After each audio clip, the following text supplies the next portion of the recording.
Saya 20 tahun yang lalu lebih konsentrasi ke persoalan ayah. Kenapa persoalan ayah? Karena memang jujurnya di Indonesia, kita 20 tahun yang lalu persoalan besar kita di keluarga, tidak hanya di keluarga, tapi di negara ini persoalan kita adalah pada persoalan bukan ya ini data saja gitu, persoalan saya nggak mengatakan itu mutlak gitu ya, tapi pada ujungnya urusannya dengan ayah. Jadi, sambil contoh.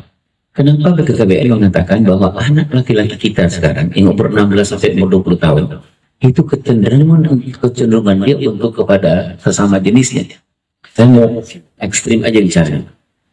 Indonesia itu termasuk paling besar anak laki-laki, dan kemudian orang laki-laki dewasa dari 16 sampai 20 tahun, 21 tahun anak laki-laki, orang dewasa itu 40 sampai 60 tahun yang kecenderungan. Nanti kita lihat ada 7 laki-laki yang target kita untuk menghebatkan laki-laki, dan itu ada dengan ibu. Tersatu nanti ambil saya ambil contoh. Nanti anak ibu kita usahakan anak kita semua ya Bapak Ibu ya.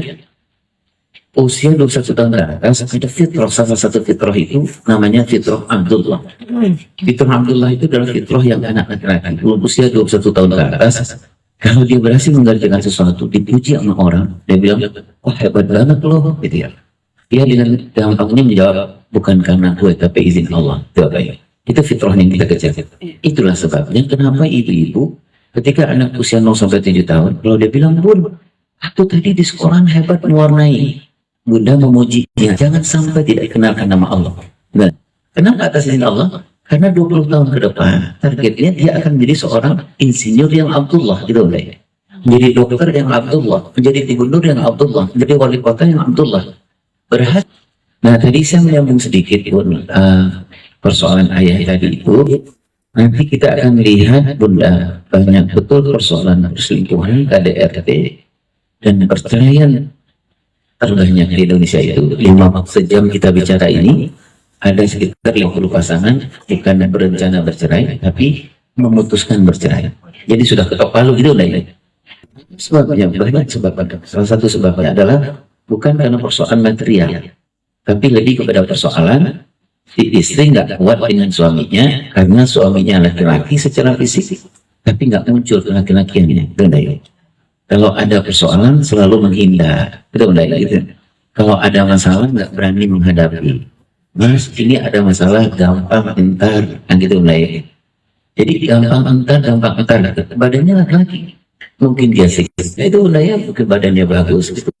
Tetapi ada 4 yang tidak berkembang. Apa itu yang tidak berkembang? 1, kematangan spiritual, emosional, intelektual, dan sosial. Tidak ya? Sumbu kompornya pendek banget. Kalau ada masalah, wah, tidak itu. Padahal kan Rasulullah mengajarkan kepada kita komunikasi yang baik suami istri itu kalau ada stimulan jangan respon, kata Rasulullah ya. Kalau ada stimulan stop dulu, kemudian think dulu, kemudian choice baru respon. Ya, gitu ya. Jadi kata Rasulullah kalau stimulan respon nggak boleh. Contohnya apa? Ketika dulu ada sahabat Badui, gitu ya, yang datang ke Rasulullah mengatakan Rasulullah, ya Rasulullah, aku boleh nggak masuk Islam? Oh, boleh kata Rasulullah. Tapi kata orang Badui itu, aku boleh nggak tetap berzina? 2 orang sahabat yang pola komunikasinya stimulan respon datang megang bajunya orang Badui. Rasulullah marah ya. Kata Rasulullah, kita nggak tahu, gitu ya, nggak tahu kenapa dia ngomong seperti itu. Akhirnya apa? Karena orang Badui nggak ngerti nih. Yang penting dia masuk Islam sudah, dia belum belajar fikih, belum seperti ibu-ibu gitu. Ada majlis taklim juga belum. Makanya Rasulullah menunjukkan kalau ada stimulan stop dulu, kan kita boleh.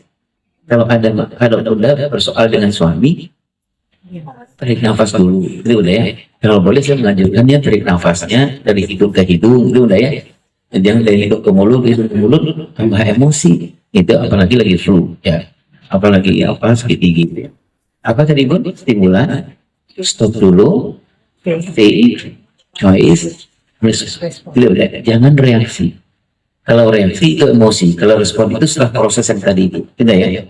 Nah kemudian Rasulullah kan menyebut bertanya ke orang Badui, gitu ya. Bilang sama sahabat, nggak boleh emosian, gitu kata ya. Terus kemudian sahabat bertanya, kenapa ini dia udah ini Rasulullah? Dia udah menghina kita, masa masuk Islam berzina juga, kata Rasulullah. dia belum tahu, bukan seperti kamu, kan gitu Bapak Ibu. Itulah sebabnya kenapa kalau kita keluar habis majelis taklim, walaupun ibu-ibu bersemangat, ibu jangan gampang memvonis orang, gitu Bapak Ibu ya. Jangan gampang menghakimi orang. Wah, keluar dari majelis taklim kita bilang, ya neraka. Itu, nah kita surga nih gitu Bapak Ibu. Jangan gampang, kita nggak tahu bagaimana hasil akhir kita nggak tahu. Gitu Bapak Ibu ya.